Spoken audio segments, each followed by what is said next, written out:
Hace un tiempo atrás yo tuve aquí un tema sobre mayordomía y presenté unas ideas que hoy voy a hacerlas corticas simplemente porque no habían algunos hermanos, me he dado cuenta que no estaban.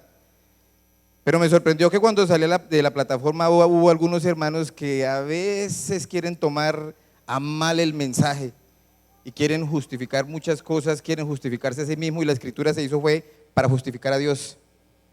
Yo recuerdo que en esa ocasión que tuve ese tema mayordomía, yo les dije que cuando leíamos en la escritura veíamos muchas cosas incongruentes. De hecho, la Biblia todo el tiempo es algo que necesitamos creer por fe, porque no tiene sentido. Y el apóstol Pablo decía que los judíos pedían una señal y los griegos pedían una demostración, pero que los que éramos hijos de Dios sencillamente aceptábamos esas cosas.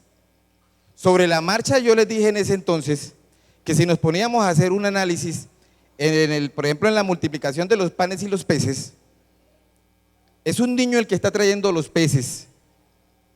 Y si es un niño, yo debo entender que los peces no son muy grandes. Y si eran 2 peces y eran 5 panes, eran 7 artículos. ¿Cómo pueden sobrar 12 cestas? Si lo lógico es que si yo metiese un pan en una cesta, otro pan en otra cesta, y un pez en una cesta y otro, máximo debieron haber sobrado 7 cestas. Pero la escritura dice que sobraron 12 cestas. Y sobre la marcha les dije que científicamente es imposible que el sol se detenga. Porque si el sol se detiene la tierra por fuerzas gravitacionales, se detiene todo el universo, y que cuando uno tiene una vasija con agua y la está moviendo y uno la detiene de isofacto, el agua se riega. ¿Por qué no se regaron los océanos? Entonces, científicamente no se podía. El hecho de que el aire venga y abra el mar para que los judíos puedan pasar. Aquí les abre el mar, aquí van los judíos. Allá la fuerza es grande cuando abre el mar, aquí no, porque ellos pueden ir. Y atrás viene el pueblo judío y el aire les saca las llantas de las carretas, y uno se queda pensando, ¿cómo puede haber viento fuerte allá, viento fuerte aquí, y aquí no les está pasando nada? Un viento suficiente como para abrir el mar. Eso es imposible. Y sobre la marcha yo le dije a los hermanos, pero todos creemos. Pues yo recuerdo ese día que en el sermón yo me puse como griego a demostrar que era imposible, y muchos hermanos se quedaron mirándome así raro. El hermano se nos torció. El hermano está pidiendo demostraciones. Y les presenté muchos casos del Antiguo y Nuevo Testamento para decirles que si creíamos en esas cosas difíciles, teníamos que creer lo más sencillo. Porque el Señor había dicho que el que en lo poco fue fiel, en lo mucho te pondré. O sea, Él hace lo difícil, nosotros tenemos que hacer lo pequeño. Sorpresa, cuando yo estuve allá afuera, y mi mujer también escuchó, algunos hermanos dijeron, por eso es que yo no creo casi en todo de la Biblia, porque es que lo que usted acabó de decir, eso es imposible. Hoy quiero tener un tema algo que no es como ese, hoy sí lo vamos a creer, pero quiero que aprendan a ver la Biblia de una forma más objetiva, algo que sea más práctico. Y para empezar yo quiero preguntarles a los hermanos, ¿qué es esto? La palabra de Dios. Y todos dijeron la palabra de Dios. ¿Y qué pasaría si yo les dijera que esto no es la palabra de Dios? Y si yo les demostrara que esto no es la palabra de Dios, ¿qué podrían pensar ustedes? ¿Por qué se basan diciendo que es la palabra de Dios? Porque está escrito, dice Miriam. ¿Por qué qué? Dice Daniel 3:6. Y el pregonero mandó a todos los pueblos, naciones y lenguas que al oír el son de la bocina, el címbalo, el tamboril, la flauta, todos se arrodillen y postren la estatua que Nabucodonosor ha construido. Y el que no se postre será quemado en el horno de fuego. Es palabra de Dios. Eso dicen algunas iglesias y está en la Biblia. Pero yo veo que el que está hablando es el pregonero de Nabucodonosor. Traje algunos pasajes. Mateo 26, 14, 15 dice así: entonces uno de los 12, que se llamaba Judas Iscariote, fue a los principales sacerdotes y les dijo, ¿qué me queréis dar y yo os lo entregaré? Y yo veo que el que está hablando ahí es Judas. Ese no es Dios, pero está en la Biblia. Lucas 23, 4, Pilatos dijo a los principales sacerdotes y a la gente, ningún delito hallo en este hombre, pero el que está hablando ahí es Pilatos. Ese no es Dios. Más adelante dice, pero la multitud gritó a una diciendo, fuera con este, suéltanos a Barrabás.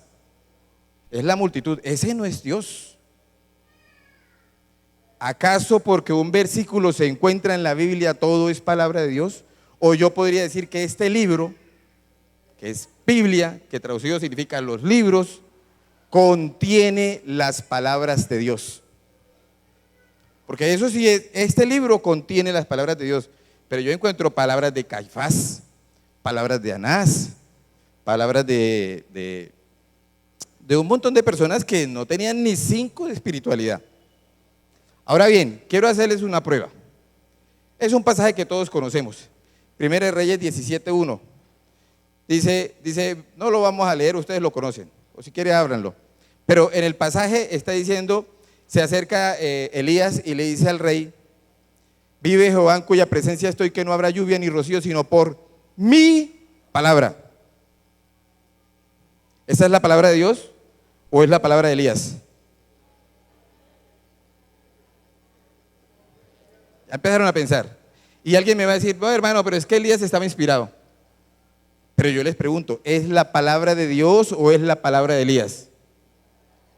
Porque si ustedes hacen uso del léxico, él dice, mi palabra, viene un punto, viene la parte B, el versículo 2, y en algunas traducciones dice, y vino palabra de Jehová, en otras traducciones dice, entonces vino palabra de Jehová Dios a Elías, diciendo, vete al arroyo del Querí, escóndete allí y mandaré los cuerpos que te sustenten. Hay una conexión, hay un punto y hay una conexión. Primero me está mostrando que habló Elías, después me está mostrando que habló Dios, y antes de eso no aparece una expresión que dijera que es que a Elías le habló Dios. Elías simple y sencillamente entendió, las cosas andan mal, esto está mal, se movió por fe Noé condenó al mundo, se movió por fe y fue y le dijo al rey, y de Dios le agradó, y entonces ahora sí viene la palabra de Dios ahí. Y así como eso hay muchos pasajes en la Biblia. Miren este pasaje, hermanos. Pues a sus ángeles mandará acerca de ti que te guarden en todos tus caminos, y en las manos te llevarán para que no tropieces en piedra. ¿Quién lo dijo? ¿El rey David? En el Salmo 91. Pero también lo dijo Satanás. O sea que Satanás estaba inspirado. Y así como eso hay muchas cosas. ¿Qué es lo que quiero que entiendan? ¿Qué es lo que les quiero mostrar? Hay cosas en la Escritura, hay palabra de la Escritura que directamente viene de Dios y otras cosas vienen de los hombres, que coincide con el plan de salvación, que no están equivocadas, pero son palabras de los hombres. Y yo les quiero mostrar eso es lo que vamos a ver aquí en la Escritura. Hay pasajes, por ejemplo, como en 1 Corintios, donde el apóstol Pablo dice, esto digo yo, no el Señor. Bueno le sería al hombre que no se casara. Bueno le sería al hombre que no se casara, pero yo voy a la creación y Dios está haciendo la creación. Hizo la luz y fue bueno. Y hubo la expansión el segundo día y fue bueno. Y se secaron las aguas para que salieran las montañas y fue bueno. Y hubo los animales y fue bueno. Y todo era bueno y de pronto dice, no es bueno que el hombre esté solo, pero el apóstol Pablo dice, bueno sería que el hombre no se casara. Y toda esa deformidad de pensamientos que tenemos en nuestras iglesias con los demás hermanos de las demás congregaciones que no sean adventistas es sencillamente porque se han agarrado de las palabras de algunos hombres que son inspirados, pero son palabras que se pueden torcer, no lo que viene directamente de la boca de Dios. El mismo apóstol Pedro llegó y dijo que el apóstol Pablo había escrito muchas cosas muy difíciles de entender y el que entiende mal se tuerce. Miren este pasaje, miren este caso, en el caso de Jonás. Jonás fue y le dijo a las ninivitas que Nínive iba a desaparecer en 40 días, pero la ciudad no desapareció en 40 días. Y Dios le había hablado a Jonás y le había dicho, ve y dile que aquí a 40 días Nínive va a ser destruida. ¿Cómo podemos conciliar eso? Muchos pasajes en la Escritura se presentan de esa forma. ¿Y cómo los podemos conciliar? Ahora más adelante les voy a explicar cómo se concilia esto. Quiero que piensen lo siguiente. Voy a hacerle una pregunta a los hermanos. ¿Somos salvos por gracia?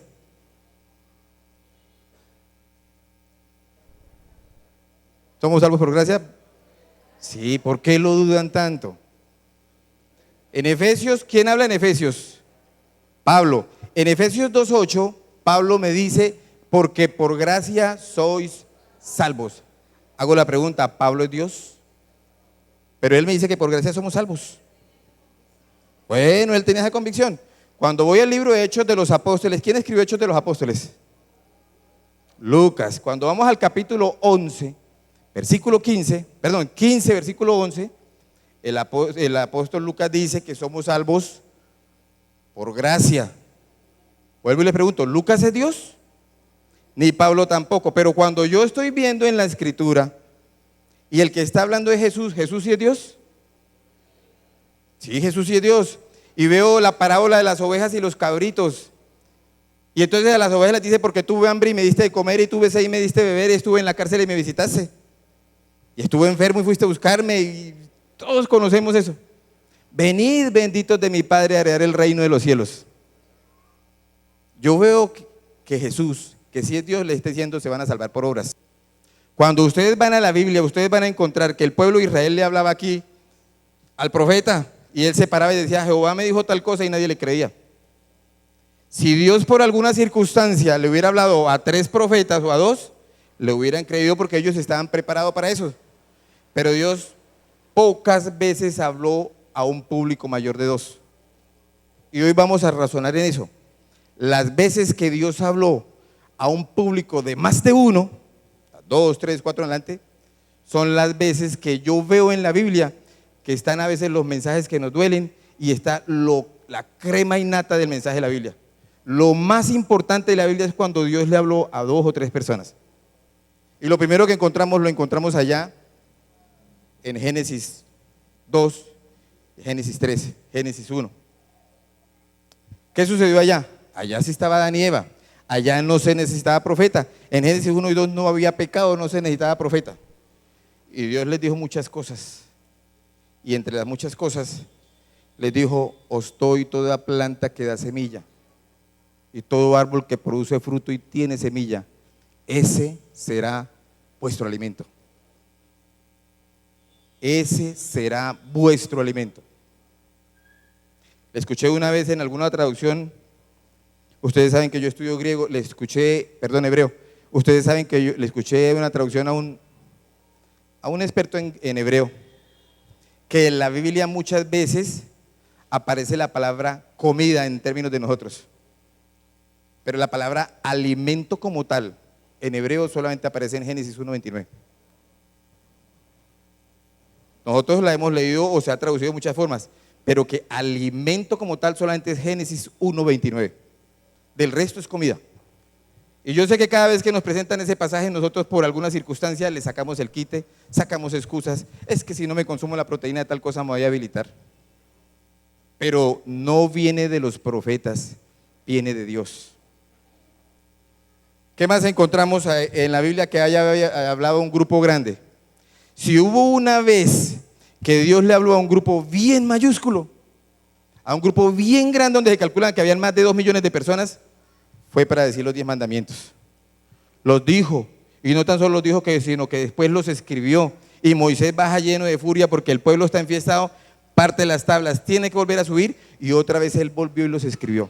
Y así es como podemos conciliar por qué Jonás fue y predicó, les dijo que iban a morir, pero no murieron, porque Dios ya antes había citado, ya había demarcado los límites, y él había dicho, ese pueblo tenía un problema de idolatría, un problema de adoración.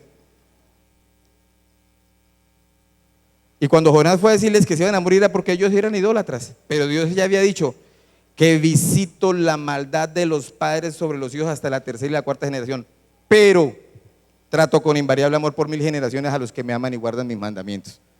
Como ya lo había dicho él mismo, como él mismo lo escribió, como él volvió y lo escribió, él no se contradice. Cuando el pueblo recapacitó, cuando el pueblo se da cuenta que sí, Dios es todopoderoso, en ese instante Dios los perdonó.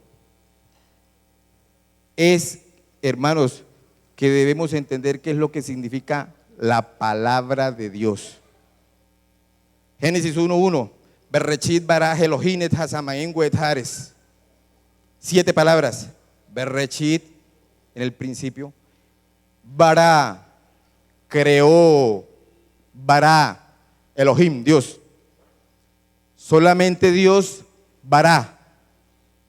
Graben eso, solamente Dios, Bara. Los seres humanos, Asá. Los profetas, Asá. Yo puedo hacer este atril de madera, pero la madera ya la hizo Dios. Solamente Dios puede hablarle a la existencia y las cosas suceden. Nosotros los seres humanos no podemos, así sea un profeta, no podemos. Por eso la palabra de Dios, como leyó el mensaje el hermano, permanece para siempre, porque lo de Dios no tiene arruga, no se puede malinterpretar. Y cuando digo que no se puede malinterpretar, abran sus Biblias, vamos a abrir la Biblia. Hay un pasaje cortico que yo nunca he logrado entender. Éxodo 21, versículos 20 y 21. Acaban de citarse los 10 mandamientos. De pronto algunos hermanos no lo habrán leído y hoy van a hacer cara así como de extrañeza. Éxodo 21, 20, dice así: si alguno hiere a su siervo o sierva con palo y muere, bajo su mano será castigado. Amén. Si o no lo mató, que lo castiguen. Pero si sobrevive por un día o dos, no será castigado porque es de su propiedad. Yo tengo empleados. Lo agarro a palo, pero calculo que vive un día o dos. Y es del gran Moisés. Es del gran Moisés. Y cuando uno se queda mirando un pasaje como eso, uno dice, uy, ¿cómo se le pudo haber pasado esto en la Biblia? Hermano, lo que pasa es que han pasado 3.500 años y hoy por hoy no podemos entender eso. De todos modos, eso ni quita ni pone en el plan de salvación.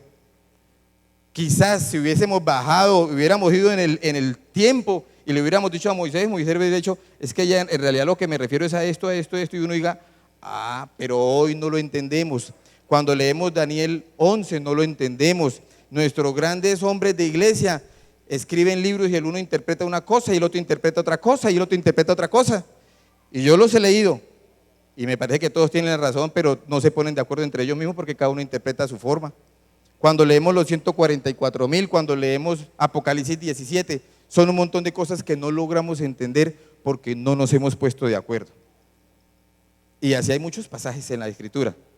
Pero cuando yo veo que Dios habló para más de 2 o 3 personas, han pasado todo el tiempo del mundo y lo sigo entendiendo. ¿Quién no va a entender? ¿Quién no va a entender? No robarás.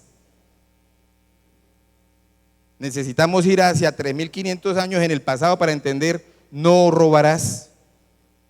Nadie necesita ir al pasado para entender eso. Vemos en la Escritura que también el Señor les habló a Aarón, a Moisés y a María. Y miren qué curioso, que cuando ese pasaje sucedió allá en Números 12, Aarón y María querían usurpar la posición de Moisés.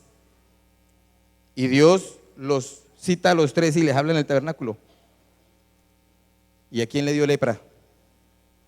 ¿Y por qué no le dio a Aarón?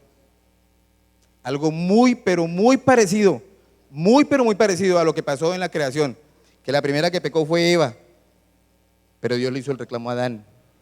¿Será porque Dios quiere sacerdotes? ¿Será porque Dios quiere pastores, no pastoras?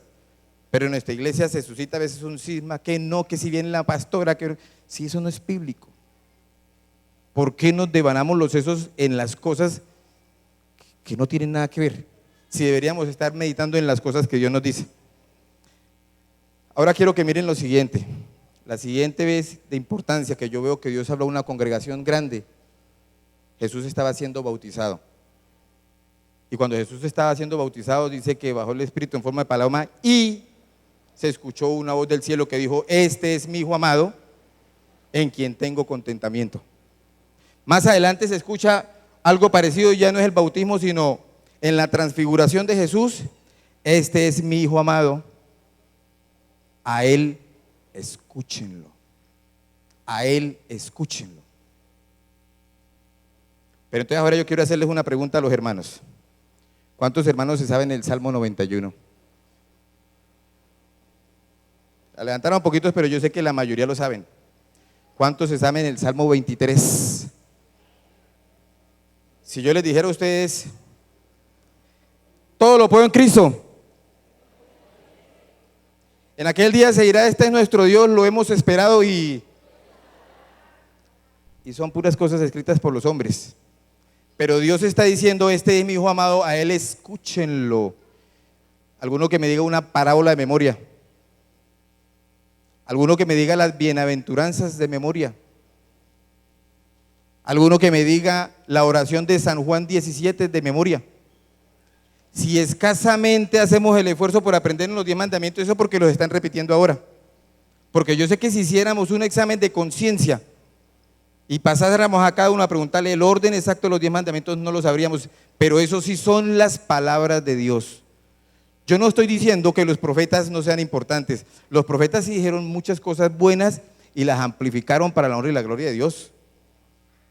Pero hay muchas cosas que los profetas, por alguna circunstancia, cuando la leemos nos podemos torcer. En las épocas de Jesús le dijeron, maestro, Moisés nos dijo que podíamos repudiar a nuestras mujeres. ¿Y qué les dijo Jesús? ¿Qué es Dios? Por la dureza de vuestro corazón, pero el que los hizo al principio dijo que eran para siempre. Muchos pasajes de la Escritura vienen así.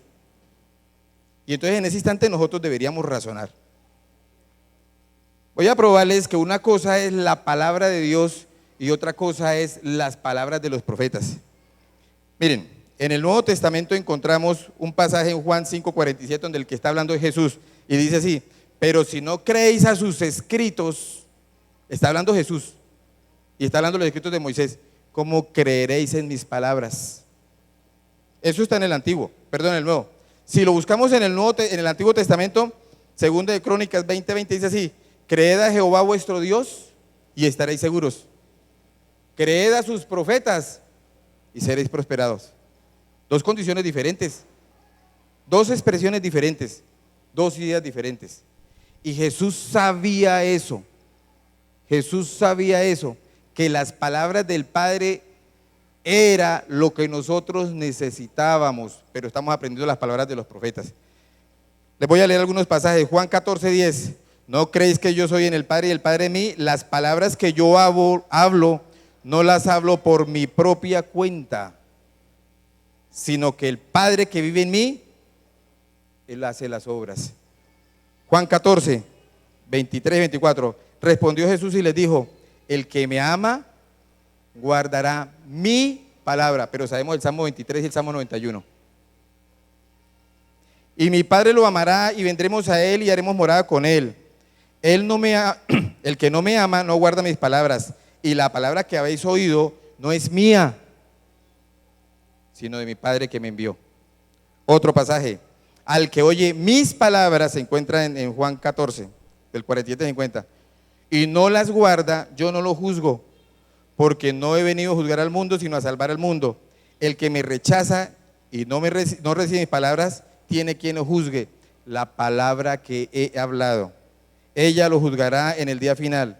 Yo no he hablado por mi propia cuenta. El Padre que me envió, Él me dio mandamientos de lo que he de decir y de lo que he de hablar. Y sé que su mandamiento es vida eterna. Así pues, lo que yo hablo, no lo hablo como lo que yo hablo, lo hablo como el Padre me lo dijo.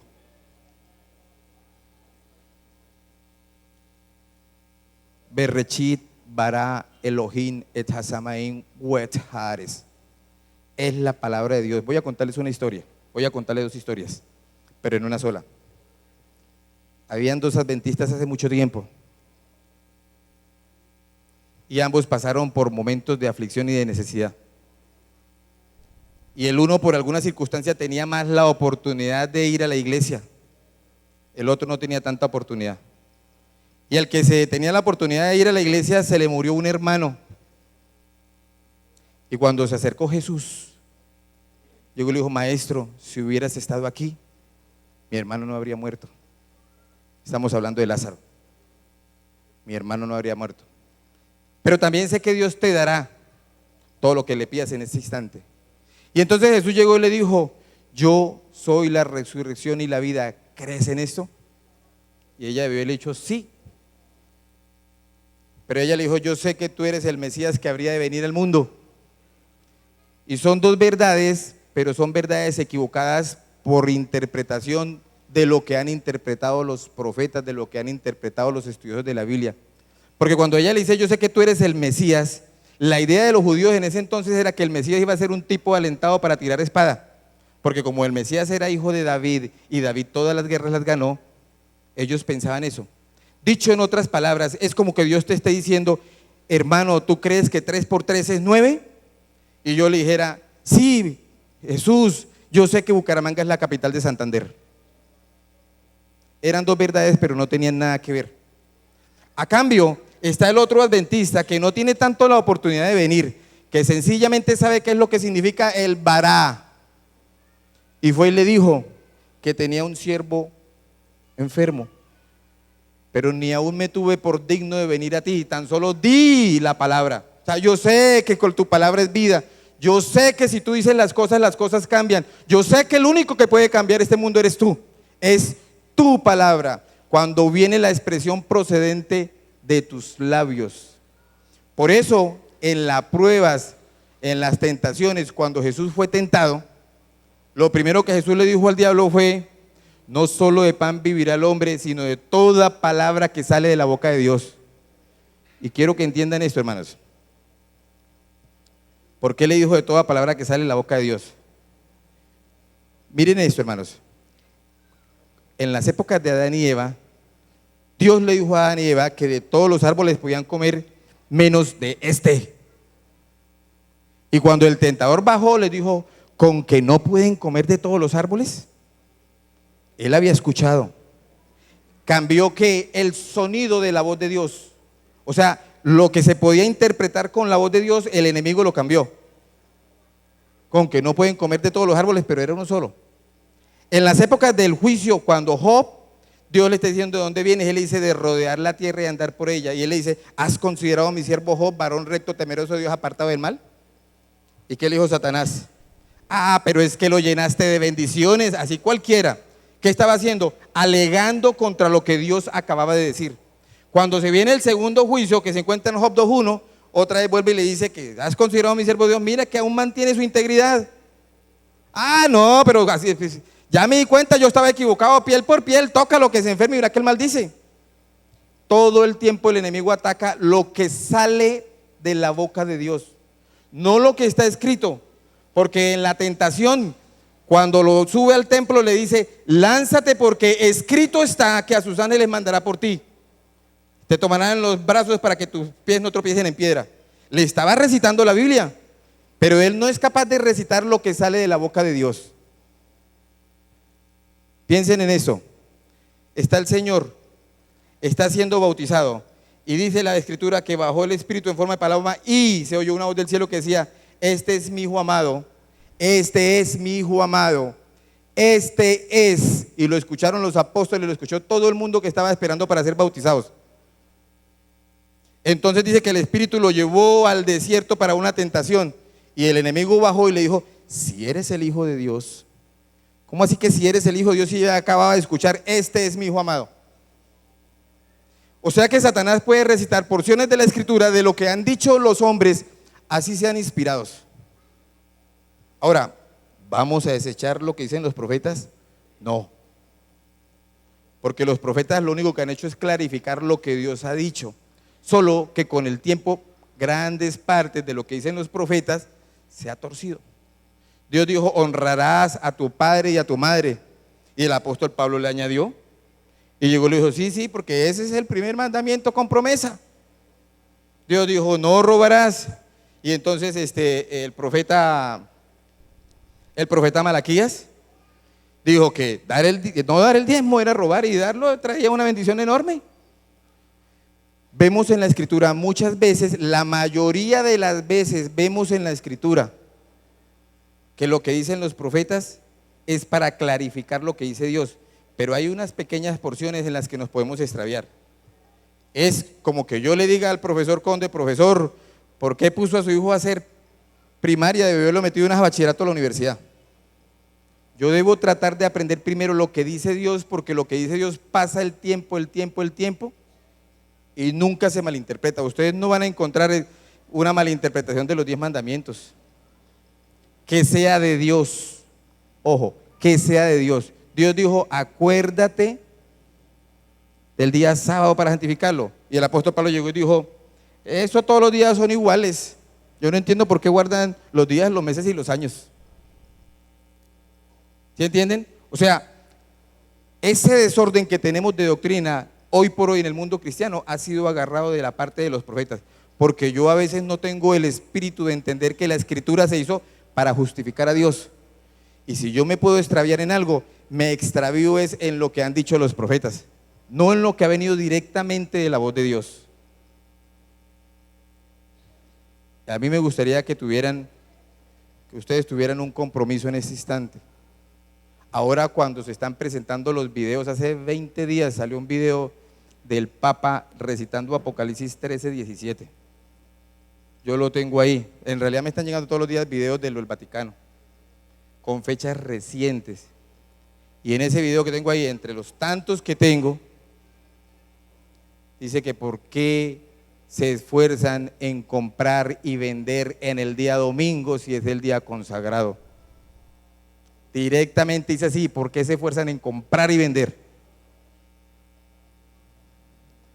Si alguna vez el enemigo en la escritura utilizó correctamente la Biblia, se encuentra ya en Zacarías, cuando está simbólicamente Josué y él está para acusarlo. ¿Sabe cómo lo acusa?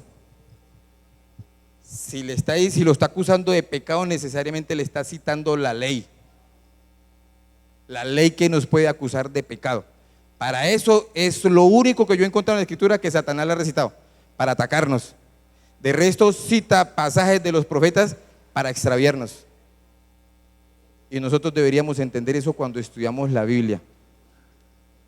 Cuando nosotros estudiamos correctamente la Biblia, entendemos que el pueblo de Dios, todos debemos pasarlo a través del santuario. El pueblo de Dios reconocía que Jesús lo podía salvar, por eso se bautizaba.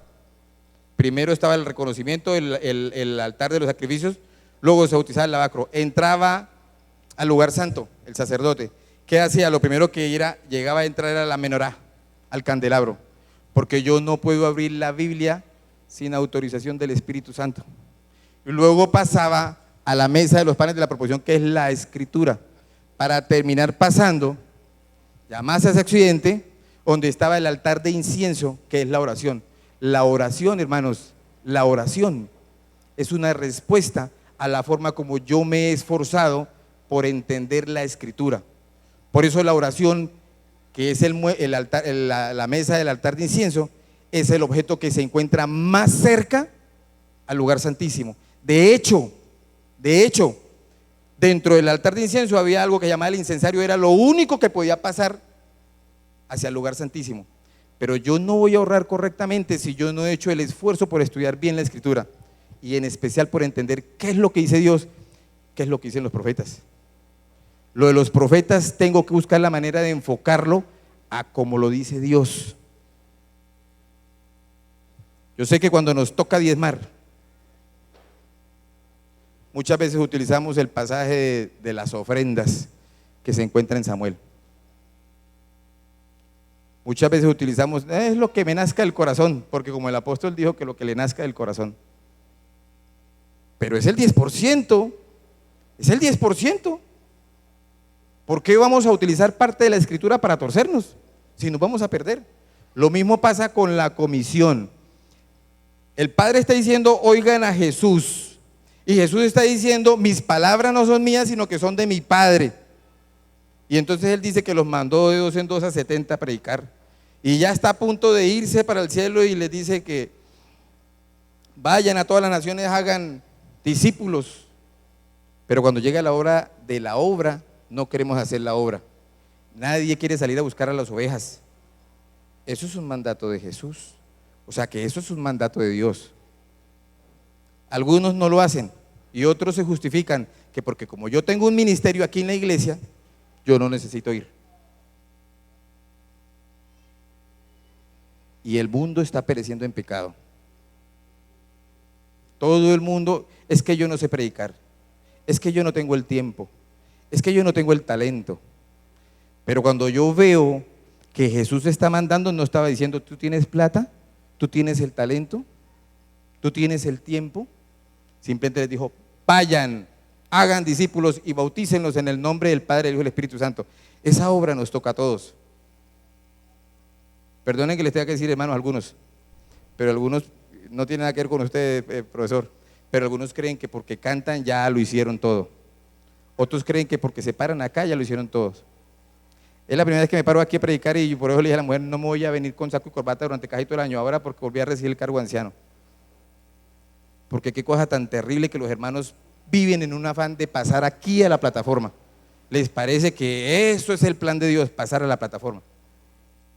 Pero cuando hay que hacer una obra que de verdad se va a glorificar el nombre de Dios, no tenemos el tiempo, no lo queremos hacer.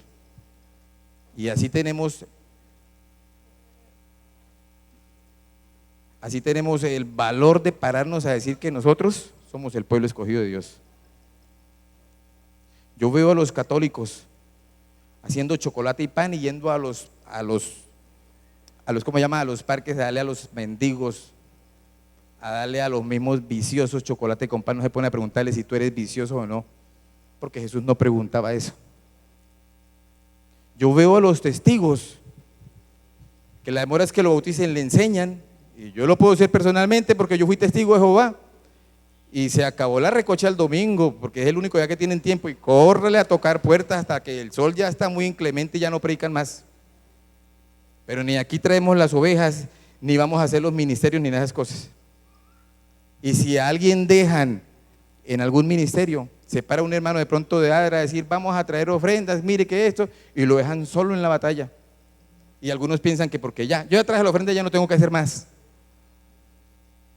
Una cosa, hermanos, es la palabra de Dios, lo que ha salido de la boca, porque así lo presentó Jesús, y otra cosa es lo que está escrito en la Biblia. Que el Señor los bendiga a todos.